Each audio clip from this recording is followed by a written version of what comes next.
Hello and welcome to this edition of Back in History. In this edition, we bring to you the tragic story of the death of 108 persons on board a passenger plane which crash landed at the Port Harcourt International Airport, Port Harcourt, Nigeria. It was a most traumatic situation for family members of the victims, Nigerians in general, and humanity as a whole. The date was 10th December and the year was 2005. Schools had closed to allow children travel home for Christmas. One of the elite secondary schools in the city of Abuja, Loyola Jesuit College, also closed for Christmas. 60 of the students of the said school had their parents living in Port Harcourt, Rivers State, and its environs.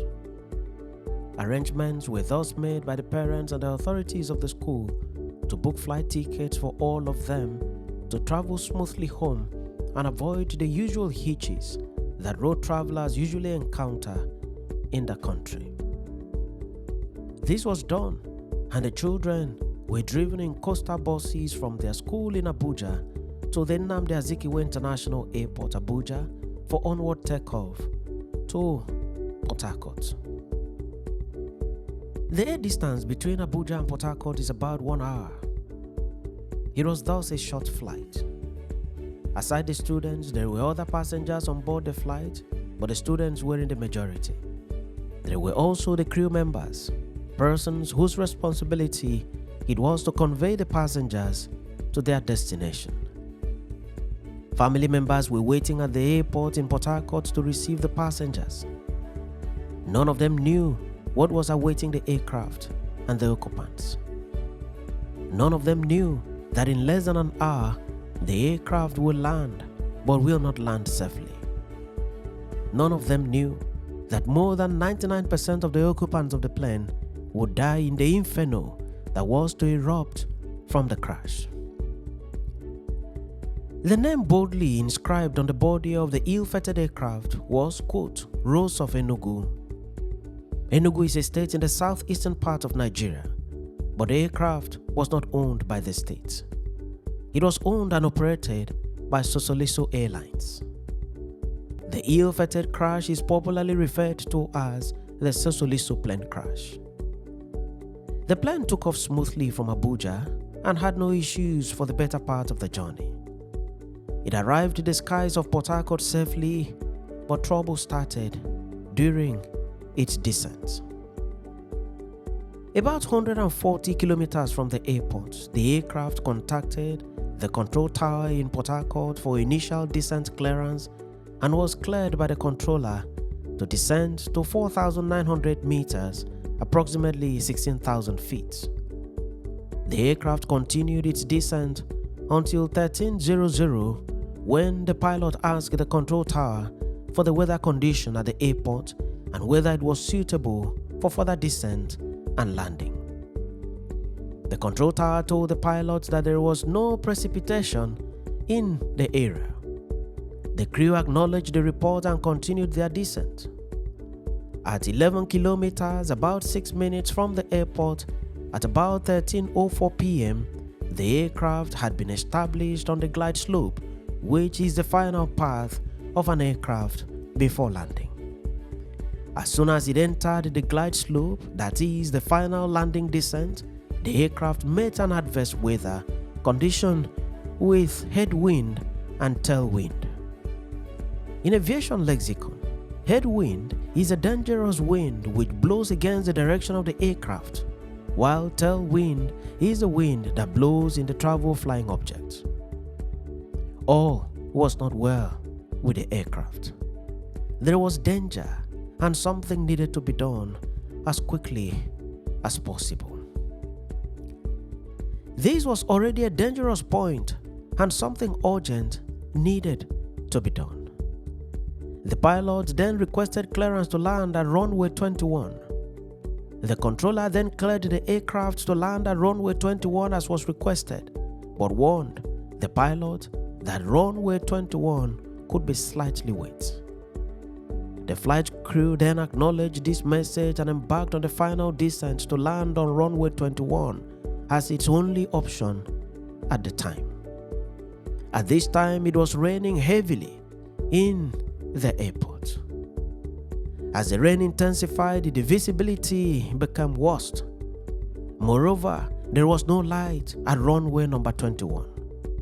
The unlit runway further aggravated the situation.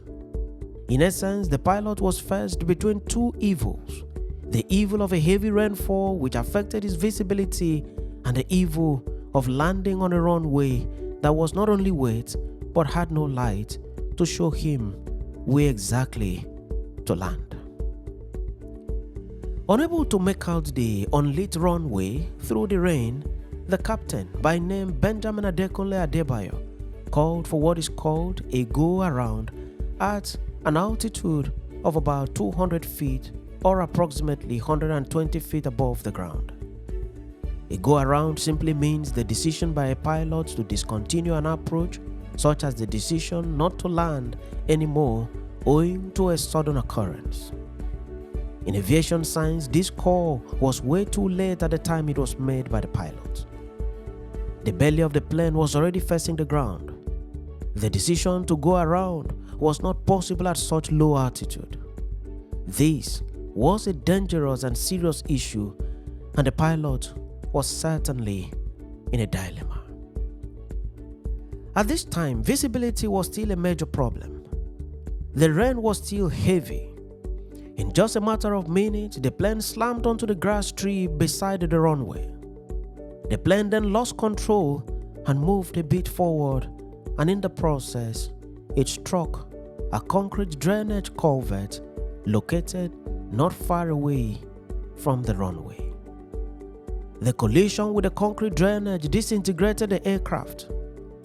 The tail section was immediately destroyed, and the engine was lodged into the drainage. As it broke up, the fuel spilled, and the aircraft burst into flames. A tragic event had just occurred in the city of Port Harcourt in Rivers State, Nigeria.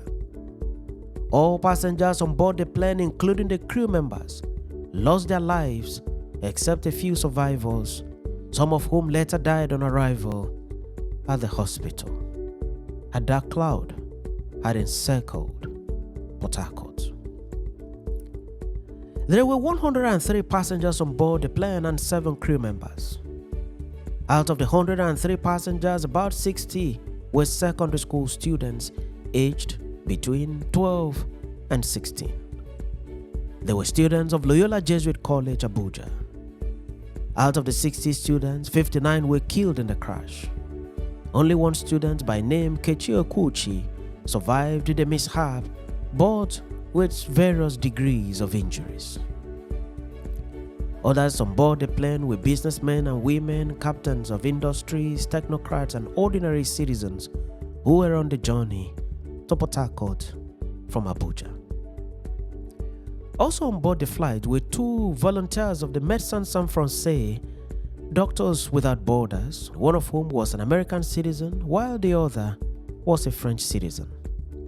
Pastor Bimbo Odukoya, a televangelist and wife of the founder of the Fountain of Life Church, Lagos, was also on the flight. She died in the mishap. Also in the flight was the National President of Petroleum and Natural Gas Senior Staff Association, Pengasan, Mr. Uche Marcos Okoro, who was returning from a meeting. The captain of the flight, who also lost his life in the mishap, was a 48-year-old Benjamin Adekunle Adebayo, while the first officer was a 33-year-old Ghanaian by name Gerard Yakubu Andan. All the crew members lost their lives. At the initial moment of the crash, there were 7 survivors. These survivors were rushed to the hospital, but unfortunately, 5 of them died on admission.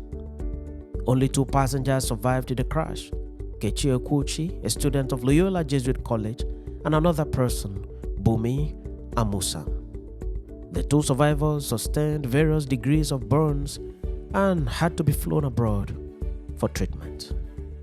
Their survival was seen by many as a miracle. The country was thrown into mourning. Several lives had been lost, and humanity was in a sorrowful mood. Like candles in the wind, several lives had been blown away just in a matter of minutes. In particular, there was a couple, Andy and Ife Labo, that lost 3 of their children, students of Loyola Jesuit College, in the mishap. All 3 children died, and their mother in particular was seen weeping uncontrollably in front of international cameras in reaction to the shock of losing 3 children in one air disaster in just a matter of minutes. The names of the children were Chika Ilabo, Nkemi Ilabo, and Busoma Ilabo. It was a disaster that shook Nigeria at its marrow. At the time of the crash, Olusegun Obasanjo was the president of Nigeria. In his reaction to the crash, the president terminated his visit to Portugal and extended his deepest condolences to the families of the victims and returned home to Nigeria. He promised to overhaul Nigeria's aviation sector and, in his words, unquote, plug the loopholes of the aviation safety in Nigeria. Senior air officials were suspended from their jobs as part of the reaction of Obasanjo's administration to the mishap. On his part, Pope Benedict XVI sent condolences to the families of the victims and offered prayers for the relief workers at the site of the accident. Loyola Jesuit College, the institution was hit by the mishap, participated actively in the funeral service that was conducted for their deceased students. They showed genuine concern and sympathy in this inauspicious moment of the loss of 59 students of their school.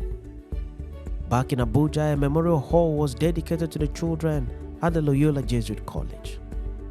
In 2013, the Jesuit Memorial College was founded, and in 2014, the Loyola Academy was founded in their memory with a mission to provide education to lower income families. It has been reported by some analysts that there was no quick response from the firefighting team at the Port Harcourt International Airport on the day of the mishap. Analysts have said that since the plane did not explode in mid-air or nosedive directly to hit the ground, passengers would have been rescued if there were well-equipped firefighting vehicles on standby to battle the fire which erupted upon the rolling of the plane to the culvert. The story of the Sosoliso air mishap of 10th December 2005, which occurred at the Port Harcourt International Airport, Omagua, in Rivers State, Nigeria, and which consumed the lives of 59 school children and the lives of several adults, numbering a total of 108 deaths, will remain green in the hearts of many in Nigeria, Africa, and the world, and in the history books of air mishaps for many years to come. On Back in History, it is our fervent prayer that the souls of the persons that lost their lives may have eternal rest in the bosom of their Creator, and that the families of the deceased may receive healing and closure. Thanks for watching this edition of Back in History, and do remember to subscribe to the channel or follow the page for regular notification on every new video. I remain your friend and host, Ekemini Udim.